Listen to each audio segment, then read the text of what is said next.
I am not a snob. My parents are snobs, and so were my grandparents. Every member of my extended family, apart from me, is a snob, and I am nothing like any of them. I wasn't the one who bought a black cat with one white paw and named it Poor White Trash. That was my cousin Lydia. She called it Trash for short and thought it was hilarious. My Aunt Philippa commits the details of the Sunday Times Rich List to memory. I never even look at it. And yet Aaron has just called me a snob, which is ridiculous. Of the two of us, he's the snob. At the very least, he's a pretentious idiot. He's standing with his back to me, opening a bottle of wine. I shouldn't say anything. I should let it go. Except that after what I've just discovered about him, I want to have the row more than I want this thing between me and Aaron to work. No doubt my desire to argue the point would pass if I gave it a chance, like a mosquito bite that stops itching if you can resist scratching it for long enough, but I lack the self-discipline. I might be a lot of things, but I am not a snob, I say. When we got out of the cab last night and I saw his house for the first time, my reaction was entirely neutral. It was a house, no more, no less. I can honestly say that I had no thoughts about it at all. Only in the light of what happened later did it occur to me that Aaron's home is a 2-up, 2-down terrace on a street lined with similar houses, London brick on one side, white render dirty to grey on the other. Aaron's is on the brick side. What else did I notice? Washing hanging on lines in 1 or 2 front yards, net curtains to ward off nosy passers-by. Some clean cars, some dirty, one half collapsed, missing its front wheels. A man with a shaved head wearing a puffer jacket and white trainers with huge protruding tongues. But also, wasn't there an elderly man in an expensive suit and a long black overcoat? Yes, I'd swear there was. Now that I come to think of it, I nearly commented on it at the time, how bizarrely smart he looked. I'm glad I didn't. Aaron would be throwing it back at me now as proof of my snobbery. Shock horror, a smartly dressed man on a down-at-heel street. But I'm not like that, really. When I saw Aaron's house, I didn't think, dear, it's not a moated mansion. Why would I? I didn't expect him to be landed gentry. He's an ordinary person, not an aristocrat, and that's fine. Snobbishness is my least favourite character trait, Aaron says matter-of-factly now, as if he might not be talking about me. I'm not a snob, I insist. When I asked you to sign the visitor's book, you sniggered as if it was the most ludicrous thing in the world. Flick to the end and add your name, I said. Aaron smiles and hands me a glass of wine. You refused, and looked as if you were struggling not to laugh. Tell me what you found so funny, and we'll see if there's snobbery involved. He doesn't sound angry. He sounds bored, as if it doesn't matter to him. He'd quite like to win the argument, but he isn't emotionally invested in it. It makes me feel uneasy. So does the way he avoids my eye. I stare down at the large green leather-bound book on the kitchen table. The visitor's book.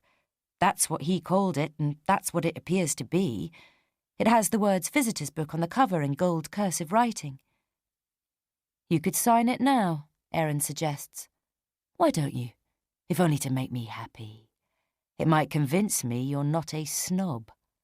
Don't be ridiculous, Aaron. I don't need to prove anything. I can't work out why he cares so much about me signing his silly book. I open it and start to flick through the pages, skimming the comments. Netterden is a fantastic house. We shall remember our visit with great fondness, the Flemings. We had such fun and will take away with us plenty of memories to treasure. Winifred and John Santandrew, Islington, London. The views from the terrace at dusk are breathtaking. Richard and Sue Graham. Different inks, different handwritings. All are barely legible, shaky and erratic, as if the writers were sloshed or too old and doddery to care. The book appears to be genuine. How preposterous! I close it, not wanting to read any more nonsense. Are you seriously telling me that no one else has found this book at all weird and been less than eager to sign it? I ask, wondering if I'm the only person in Aaron's social circle who isn't deluded. So you're refusing, are you? He says. His face is impassive. Since we met, I've been on the lookout for signs that Aaron cares about me at all. He seems so remote, even when angry as he is now. I'm physically close to him, but I feel as if he's miles away, and there's a barrier between us that I'll never be able to get through. When we talk, I feel ignored. It's odd and horrible. I ought to end it instead of hoping things will change. Have you never signed a visitor's book before? Aaron asks me. Yes. Some friends and I hired a manor house in Devon once to celebrate finishing our degrees. Wortham Manor. It was several 100 years old. Exactly the kind of place where you'd expect to find a visitor's book. Aaron cuts me off. I stop, realising that what I'm about to say might be taken as further evidence of my snobbishness. Go on. One of my aunts is married to a lord. You know, in the House of Lords. Well, I didn't think you meant a lord in the heavens above, says Aaron. I tried to feel relieved at this rare sign of humour, but there was nothing warm about his joke. Somehow it made me feel even more alone. They've got a visitor's book in their Hampshire house. My aunt and her husband, I say. Well, it's a mansion, really. Of course it is. And you signed their visitor's book without almost bursting out laughing? Credit me with some manners, I say impatiently. Yet you were so tempted to laugh at me, Aaron observes again, apparently without emotion. And you refused, and still refuse, to sign my visitor's book. I hate the way he speaks to me, as if I'm some sort of experiment he's in the middle of, not a fully fledged person in my own right. Now, this moment, is when I should tell him that I never want to see him again. I can't leave yet. I'm too stubborn. I have to win this argument first. Aaron, you don't live in a mansion or a historical manor house. Those are the sorts of houses that have visitors' books. Your house just isn't. Look, is this a prank? Did you forge all these different handwritings yourself when you were drunk one night? This is too ridiculous. I can't take it seriously. You think I've got ideas above my station, says Aaron. You're wrong. It's about context, I try to explain. And a two-bedroomed terrace house belonging to a 29-year-old inner-city secondary school history teacher is an unusual context for a visitor's book. Mightn't a history teacher want to keep a record of the people who visit his home? Aaron asks, sipping his wine. Think about it. History. Do you even know what year this house was built? It's the first good point he's made. For a second, I wonder if he's the sensible, open-minded one and I'm a bigoted fool. Then I come to my senses. Netterden, I say. One of the comments in the book referred to the house as Netterden. Really? Aaron smiles. He nods at the book. Show me. No. I've looked at it enough, thank you. You don't want to touch it, do you? Why not? Because it's so utterly absurd. I don't need to show you. It's your book. You must know its contents better than I do. I saw it, plain as day. Netterden. The name of your house, apparently. The Flemings think so anyway, whoever they are. Whereas your front door seems to think it's called number 32. Aaron closes his eyes. Will this argument ever end, he murmurs. Would you prefer me to back down and say, you're quite right, I'm so sorry? Yes, I would. And then I'd like you to sign my visitor's book. Oh, your obsession with getting me to sign that stupid book is bordering on the creepy, Aaron. Why does it matter so much to you? I won't sign it. I won't, no matter what. I'm the creepy one, am I? Aaron laughs and shakes his head. You're suggesting I'm creepy for refusing to sign? No, sorry, that doesn't work. It's not logical. It's the wrong word. Intransigent, petty possibly, not creepy. Like all snobs, you lack imagination. You can't think of one single hypothesis that would allow me to have a visitor's book in my house and not be unbelievably pretentious, can you? No, I can't. And I'm not sure I care anymore. I stand up, blinking back tears. I'm going home. Do you want to ring for the butler, or shall I show myself out? Right. Aaron chuckles. It sounds snide, as if he's mocking me in order to entertain someone else, but there's only us here. Because while it would be acceptable for some people to have butlers, your aristocratic relations, for instance, it would be unthinkable for me to have one. Against the natural order of things, eh? I slam the front door behind me and march down the street without looking back. I have no idea where I'm going, where the nearest bus stop or tube station is. The wise thing to do at this point would be to banish Aaron from my mind entirely, all his stupid misconceptions and accusations, and be thankful I'm free of him. But I can't. I don't feel free, neither of Aaron nor of the row we've just had. As I walk in no particular direction, I start up the debate again in my mind. Netterden, for God's sake! Did Aaron decide to give his house that name, thinking a mere number wasn't good enough? I bet he did. I'm annoyed that I didn't think to ask him. If the house had been called Netterden for generations, why is there no sign on the door, the gate, anywhere? I'd bet everything I own that Aaron made up that name, aiming for something grand-sounding, like Manderley, the house in Daphne du Maurier's Rebecca. Manderley, in the novel, is a vast country estate.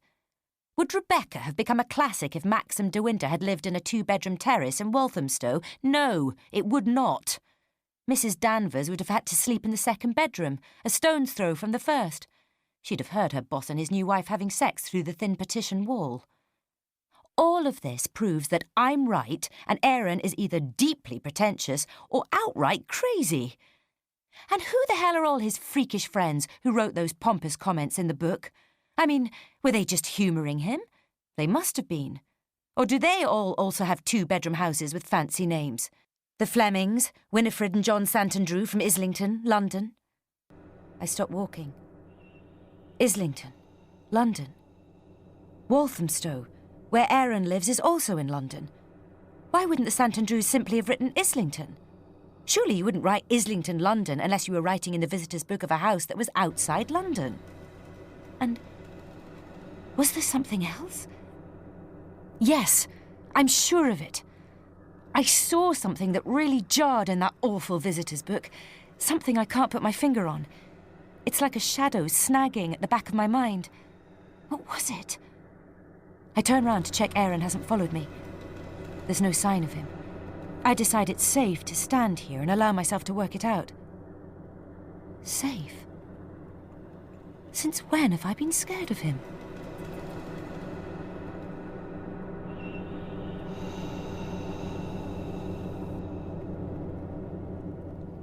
A woman passes me on the pavement. She smiles rather intrusively, as if to let me know I owe her a smile in return. She's wearing an expensive-looking coat over a red velvet dress and high-heeled black shoes with gold and pearl buckles. Around her neck there's a string of pearls tied in a knot at the bottom. I look away. The smartly dressed woman looks as if she'd speak to me if I smiled at her, and I need to think. I try to remember the other entries I read in Aaron's visitor's book. There was one from a Richard and Sue something or other. Richard and Sue Graham, I think. The views from the terrace at dusk are breathtaking. Wait, is that it? Is that what I was trying to bring to mind a second ago? The detail that was wrong? It certainly strikes a false note. No one would say that about a terraced house. They would say instead, the views from the house at dusk are breathtaking. Except they aren't. The view from Aaron's perfectly ordinary house at dusk or at any other time is nothing special, no matter which window you look out of. Why didn't this occur to me before, when I first read those words in the visitor's book? I was too busy skimming the pages for evidence of Aaron's pretentiousness. I must have seen terrace and assumed that, since Aaron's house is a terrace, it made sense. It doesn't. When you think carefully about it, it makes no sense at all. I feel sick and unsteady on my feet. Wherever and whatever Netterden is, it isn't a terrace in Walthamstow. It has a terrace, with a stone balustrade and a fantastic view of the grounds. It's the sort of terrace where people might sit and sip champagne cocktails as the sun goes down. I can see it in my mind's eye, the whole scene, the real Netterden. Why didn't Aaron tell me the truth? And if Netterden isn't his house, why does he have its visitors' book? Why did he try to insist I sign it when he had no right whatsoever? I close my eyes and go over exactly what happened when Aaron and I arrived at his house. The visitors' book was on the kitchen table, closed. There was a pen next to it. I asked Aaron what the book was, and he said, "Isn't it obvious? It's a visitor's book, as it says on the cover." Then he ordered me, rather than asked me, to sign it. He very quickly called me a snob when I didn't comply, before I had time to focus on how strange it all was, how the comments couldn't possibly have been referring to the house I was in. He told me no outright lies. He never explicitly said that his house was called Netterden. "So it's pretentious to give a house a name," were his exact words. And then he asked me if I couldn't think of another hypothesis to explain his having a visitor's book. I can now. He must have stolen it from the real Netterden. It shouldn't be too hard to find out. There can't be many houses with that name. If only I had access to the internet. My phone's battery died some time ago. A library would do. How far am I from a library? I've no idea, and I'm not calm enough to set about finding out. I fumble in my bag for my phone, shake it hard, then press the button to turn it on. "Please, please," I mutter, though I know it's pointless. I don't believe in miracles, even when they happen to me. There's always a catch. Yet my phone appears to have woken from its deep sleep. I'll need to be quick, the battery symbol's flashing red. I ring 118 118. When a woman answers, I ask for a number for Santandrew in Islington. I have to spell the name twice. "I've got a Winifred Santandrew on Dunphy Road, Islington," she says. It must be the right one. How many Winifred Santandrews can there be in London? I ask to be connected. A few seconds later, a man's voice says, "Michael Santandrew speaking."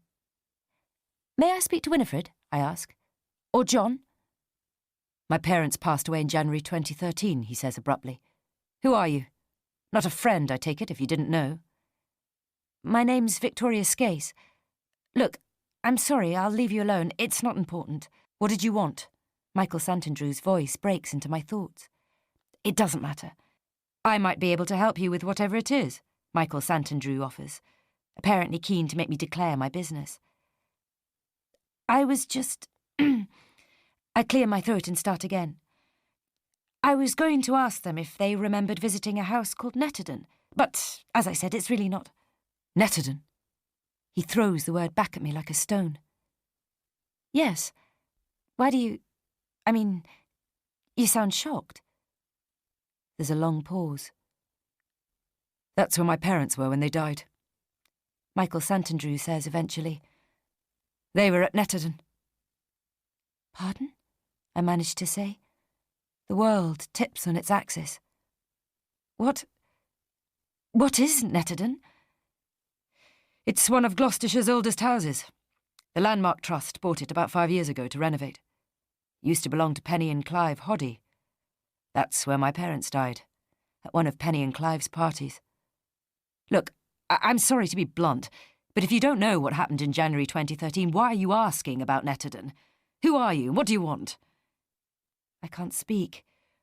I try to ignore the thoughts drumming in the part of my mind I try so hard to avoid, but it's impossible. How can I not know what happened at Netterden in January 2013? I used to know a lot, so why not now? Meanwhile, other things I am sure of, I'm desperate to find a way to doubt. Aaron's surname is Penny. His middle name is Clive. We laughed about it. "Clive, what an awful name," I blurted out. Aaron, Clive, Penny. Penny and Clive Hoddy. I press my hand against a wall to steady myself. To Michael Santandrew, I say, "Please, just tell me what happened to your parents. But don't ask me to explain first. Hear my hollowed-out voice and understand that I needed to know straight away. They didn't die naturally. John and Winifred Santandrew, no, not naturally at all." "How do you know that?" Victoria's case. 23 people died that night, Michael St. Andrew says gruffly. Everybody there was killed. Murdered. My aunt and uncle too. Sarah and Peter Fleming. The Flemings. I know without needing to be told that Richard and Sue Graham are also dead. How did they die? All on the same night in January 2013? I gasp as a shadow at the back of my mind moves into the light. That's it! That's the element that jarred, the detail I couldn't call to mind. There were no dates in the visitor's book. It wasn't the terrace at dusk, or rather, it was that as well, but it wasn't mainly that. It was the missing dates. Why weren't they there? People who sign visitors' books always write the date. Unless they know they're about to die. What does the date matter on the last day of your life, and if all of you together are signing the book on the same day? I think about the shaky handwriting, about how terror would make a person's hand shake more than alcohol or old age. Murdered. The comments they wrote. Were they forced to come up with the wording themselves, or did they have their entries dictated to them in a mocking tone? I shudder at the thought, then wonder where it came from. Why can I hear the sneer in Aaron's voice so clearly? You haven't... Michael St. Andrew clears his throat. You didn't hear about it on the news? No, I don't watch the news or read the papers, ever. Not since... I stop, finding myself suddenly breathless. Since what, Victoria's Skace? It's Aaron's voice I can hear in my head. Why does he keep saying my name like that? I hate it. Make it stop. I try to focus on my conversation with Michael St. Andrew. What happened? I ask him. It's all I can do to hold myself upright. They were shot, all the guests. Also the hosts, Penny and Clive, and their daughter Eleanor. I'm sorry, there's no nice way of putting it. The cleaner found the bodies the following Monday morning. Most of them had pens, in their hands or lying near their bodies. I've no idea why, and the police couldn't make head nor tail of it. In a way, that remains the biggest mystery. Who? I start to ask, though I know the answer. Penny and Clive's son Aaron was, and still is, the only suspect. He disappeared that night and hasn't surfaced since. There was no break-in, you see. Pens in their hands. I met him once or twice, says Michael St. Andrew. There's absolutely no doubt in my mind that he did it. Nor in mine. That boy wasn't right in the head, St. Andrew goes on. He hated his family, thought his parents were appalling snobs. He must have decided mine were too, and all the other guests at Netterden that night. And his own sister. No, it can't be true. I'd have heard about it. People would have talked about it for weeks. Though I suppose I don't really speak to anyone anymore, apart from Aaron. Wouldn't the police have found him by now if they really believed he did it? I found him easily enough. You didn't sign the book, a woman's voice says. It's coming from behind me. You wouldn't. You were the only one. I turn and see the woman in the red velvet dress that I saw before. She's holding her hand out to me, as if beckoning me forward. The woman in the red velvet dress isn't alone. There's a crowd of people behind her, all as smartly dressed as she is. Dresses, suits, ties. The man I saw on Aaron Street is one of them, the elderly one in the suit and smart coat. Smartly dressed, like me. I look down at myself.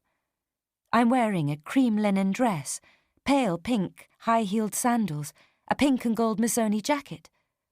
I wouldn't wear this outfit to come to Walthamstow, I'm sure. The smartly dressed people are whispering to each other. She wouldn't sign the visitor's book. Point blank refused. She was the only one. Because he was going to kill us all anyway, whether we signed or not. Couldn't you all see that? You should all have refused like me, you spineless saps. The whispering stops. The smartly dressed ones stare at me as if they've overheard my thought. We were scared, says Sue Graham. She rubs her hands together. There's ink on them. That's right. Her pen leaked. I remember that. I was there, at Netterden. All these people were there, and I was too. Screw you, Aaron. I won't sign it. And then silence. I remember. He's here, dear, says Winifred Santandrew. She points past my shoulder. I turn and see Aaron walking towards me. It's still light enough for me to see his face. He's holding the visitor's book in one hand and a pen in the other. The book itself is not supposed to visit. The book is the host. It should stay at home. I might say this out loud if I weren't so scared. It will soon be over, I know, and I don't want it to be. I'll be forced to write Victoria Skase in that wretched book, and then there'll be nothing else. Everything will disappear. The book is the host. I have to run, but I can't move. They're all around me, all the other guests, trapping me in the small space between them. All their mouths are moving, all their hands clutching and clasping. Sign it, Victoria, Winifred Santandrew whispers. We all did. We'll help you. Oh yes, shall we? Do let's, says her husband John. Do let's help. We need you, Victoria, says Peter Fleming. We need your name. We must finish the book. Aaron moves closer. He turns the page. He holds out the pen. I won't sign. I won't sign.